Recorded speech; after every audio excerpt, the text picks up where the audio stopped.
आप फिक्र मत कीजिए, आपके रूम का डेकोरेशन मैं खुद करूंगी। कुछ और है जो मैं आपके लिए कर सकती हूँ? हाँ, मुझे मेरे हस्बैंड को एक कार्ड देना है। उसमें मेरी तरफ से उनके लिए एक मैसेज लिखिए। हमारा रूम डेकोरेट करवाइए, बेड को फूलों से सजाइए।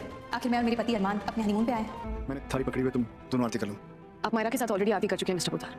पर आपने नहीं की, पर बीच में आरती छोड़ना रॉन्ग होता है ना। हाँ बिटिया, ये थाली दीजिए। तुमसे थाली पहले ही गिरने वाली थी। प्लीज आरती कर लो ना।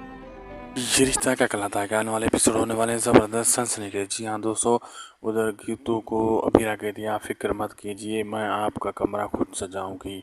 और गीतू कहती है हमारा मेरे पति के साथ हनीमून है तो उसको अच्छे से सजाएं और डेकोरेशन करें और वहाँ पे एक कार्ड भी लिखे अरमान के लिए। अभीरा खुद जाकर कमरा सजाती है, फूल बिछाती है और कार्ड भी लिखती है अरमान के लिए गीता के कहने पर।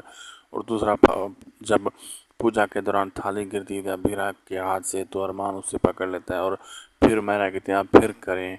अरमान कहता है ठीक है, थाली मैं पकड़ता हूँ तो तुम दोनों ये पूजा कर लो। अभीरा मना करती है लेकिन मैरा जोर भरती है नहीं, दोबारा ये करें। अब आगे देखना मज़ेदार होगा क्या क्या होने वाला है। वीडियो अच्छा लगे तो लाइक शेयर सब्सक्राइब करना न भूलिए। मिलते हैं आपसे अगली वीडियो में।